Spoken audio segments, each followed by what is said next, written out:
Hello friends, आज के इस वीडियो लेक्चर में हम फाइंड आउट करेंगे कि जब हमारी equation second order differential equations जब विद इन्वॉल्विंग कांस्टेंट होगी तो हम उसे किस तरह से सॉल्व करते हैं। इससे प्रीवियस वाले लेक्चर में हमने क्या किया, हमने second order partial differential equations को सॉल्व किया विद कैनोनिकल फॉर्म एंड उसका final general solution find out किया। यहाँ भी आपके पास क्या है, second order partial differential equations है, second order linear partial differential equation, that is your general form. ये हम पहले लेक्चर में भी पढ़ चुके हैं। A U X X B U X Y plus U U Y Y D you x plus A U Y plus F U is equal to this G function. अगर the value of A B C D and E F and all the functions are constant हो, यहाँ पर पहले क्या था x Y के terms हो, ठीक, यहाँ पर ये क्या है कांस्टेंट टर्म है। और तो ये कैसा होगा, ये इक्वेशंस हमें कैसी होंगी, कांस्टेंट कोफिशिएंट्स के साथ इन्वॉल्व होंगी जिसको हमें सॉल्व करना होगा। तो इस तरह की इक्वेशंस के लिए यहाँ पर ए बी सी डी की वैल्यूज जो हो कैसी होनी चाहिए, कांस्टेंट होनी चाहिए without terms of X and Y. अगर ये values E F G D E F and G अगर ये जीरो हो जाती हैं तो ये इक्वेशन कैसी रिड्यूस हो जाती है, यूलियर फॉर्म में, यूलियर इक्वेशंस जानी जाती है।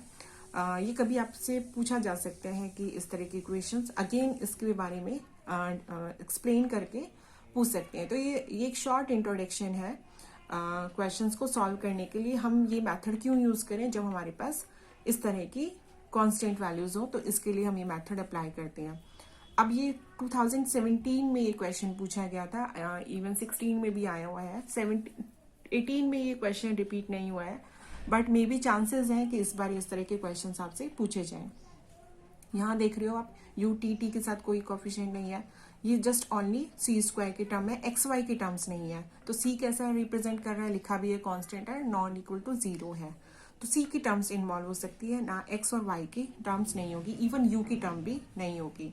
तो वही पूछा है, कैनोनिकल फॉर्म फाइंड आउट करो, जनरल सॉल्यूशंस फाइंड आउट करो। तो सबसे पहले वही हमारा स्टेप है, हम क्या करें, डिस्क्रिमिनेंट फाइंड आउट कर लें कि ये इक्वेशंस कैसी होंगी। यहाँ से देखा 4c², अब c² ऑब्वियसली कांस्टेंट है तो, और स्क्वायर टर्म है तो हमेशा कैसा होगा, पॉजिटिव वैल्यूज होंगी, that is greater than zero, यानी कि ये हाइपरबोलिक होगा। नेक्स्ट स्टेप क्या था, हमें ऑक्सिलरी इक्वेशंस को सॉल्व करना और लैम्बडा की वैल्यूज निकालना। तो यहाँ से हमारे प्लस माइनस 1/c आ गया है।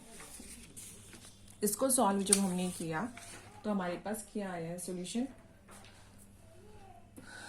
dx equal to C D T और C D T equal to minus of dx, यहाँ से x minus C T equal to c1 and x plus C T equal to zero, sorry c2, ये first आ गया, ये second curve.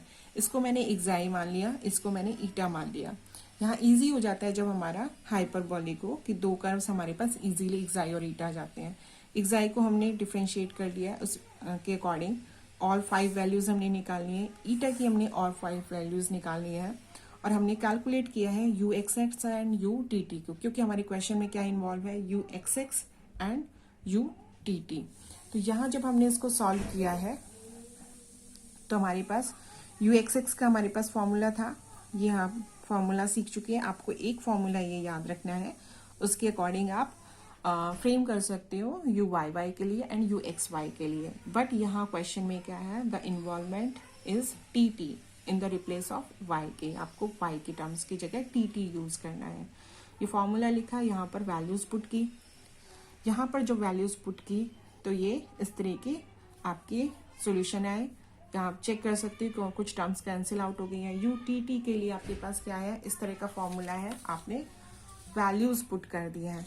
Values जैसे put करोगे तो आपके पास जो वैल्यूज आएगी वो आपको मेन इक्वेशन में पुट कर देने हैं, that is c² you एक्साई minus c², that is you, this is the u x x, sorry, our question was u x x, question हमारा था sorry u t t minus c² u x x। तो यहाँ से मैंने ये term, ये इसमें आ रहा है, वैल्यू में आ रहा है, that is u t t की वैल्यू थी हमारी minus c² u x x। इसको जब हम सॉल्व करेंगे यहाँ पर आपको स्टूडेंट्स को कंफ्यूज नहीं हो रहा है, जो हमारा एक्स एक्स का कोफिशिएंट है वो ऑलवेज ए में ही जाएगा।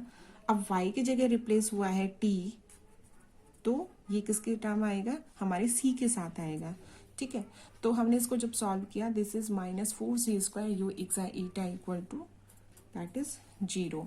यू एक्स आई, अब ये क्योंकि ये तो कांस्टेंट टर्म है, this is not equal to 0, it means this U X I eta equal to 0 with reason the c is not equal to 0। ये xi और eta की टर्म है, this is our required canonical form। but what about the general solution? general solutions terms involving with coefficient x and y। तो हमने यहाँ किया this is equal to 0। अब क्या करना है, हमें सोल्यूशन फाइंड आउट करना है, तो हम क्या कर देते हैं, इसको डिफ्रेंशिएट कर दे, सॉरी इंटीग्रेट कर देते हैं विद रिस्पेक्ट टू xi। किसी में भी कर सकते हो आप, यहाँ फिर xi की जगह जो कांस्टेंट हो जाएगा, ईटा की जगह xi हो जाएगा। जब हम xi के रिस्पेक्ट में कर रहे हैं तो ये क्या हो जाएगा, ये हमारी टर्म क्या है, del 2u over del xi and del ईटा। आपने क्या किया, इसको इंटीग्रेट किया विद रिस्पेक्ट टू xi, तो आपके पास क्या बचेगा, u eta is equal to integration constant जो हमने xi ले लिया है अभी, सॉरी ईटा ले लिया है क्योंकि xi के रिस्पेक्ट में तो हमने इंटीग्रेट कर दिया है। अब यहाँ से अगेन जब इसको सॉल्व करोगे तो क्या इन्वॉल्व हो जाएगा, ईटा के रिस्पेक्ट में, तो ये ईटा आ जाएगा यहाँ पर। तो यहाँ पर आप देखोगे U X I eta is the integration F eta D eta plus five X I, या आप इसको क्या करो, नया कोई टर्म इंट्रोड्यूस कर दो, दैट इज फाइव एक्स आई। तो हमारे पास था और हमने साई ईटा ले लिया इन द टर्म्स ऑफ ये जो ईटा आएगा। जैसे आप एक्स और टी लोगे, एक्स और टी, यहाँ पर एक्स आई की जो वैल्यू आ रही है वो रखोगे और साई की जो टर्म आ रही है वो रखोगे, और साथ में लिख दोगे फाई और साई आपके क्या है, आर्बिट्रेरी फंक्शन है, जो कि क्या है, ट्वाइस यानी कि 2 टाइम्स डिफरेंशिएबल है। या लिखना चाहो तो लिख सकते हो, अदरवाइज इस तरह से आप अपना जनरल सोल्यूशन फाइंड आउट करके इसको एज इट इज छोड़ सकते हो। तो ये हमने एक अनदर मेथड यहाँ पर सॉल्व किया जब हमारे पास सारी वैल्यूज कैसी थी, कांस्टेंट थी। तो प्रोसेस ऑलमोस्ट सेम ही है, बस वहाँ पर आपको जब डिस्क्रिमिनेंट निकालना है तो वहाँ पर कांस्टेंट टर्म इन्वॉल्व हो रही है, और जो इससे पहले जो जनरल फॉर्म ने मेथड पढ़ा वहाँ पर is the function of X Y की टर्म्स इन्वॉल्व हो रही है। तो एक क्वेश्चन यहाँ से आने के चांसेस बहुत है कि आपको 18.75 के मार्क्स में आपसे पूछे कि क्लासिफिकेशन आपको पूछे कि second order partial differential equations. Classification में मोस्टली स्टूडेंट्स कंफ्यूज हो गए होते हैं कि सेकेंड ऑर्डर डिफरेंशियल इक्वेशंस का क्लासिफिकेशन क्या है पार्शियल डिफरेंशियल इक्वेशंस का। तो वहाँ आपको थोड़े एग्जामिनर को डिटेल में बताना है कि क्लासिफिकेशन में हम डिस्क्रिमिनेंट फाइंड आउट कर रहे हैं, दैट इज b² - 4ac, कि कब मेरी इक्वेशन हाइपरबॉलिक है, कब पैराबॉलिक है और कब इलिप्सॉइड है। सो आई होप ये आपके पीडी के लेक्चर्स आज खत्म होते हैं। नेक्स्ट लेक्चर्स में हम ऑर्डिनरी डिफरेंशियल इक्वेशन से रिलेटेड कुछ लेक्चर्स पे डिस्कस करेंगे। अगर स्टूडेंट्स की कुछ रिक्वायरमेंट है तो आप अपने कमेंट सेक्शन में लिख सकते हैं।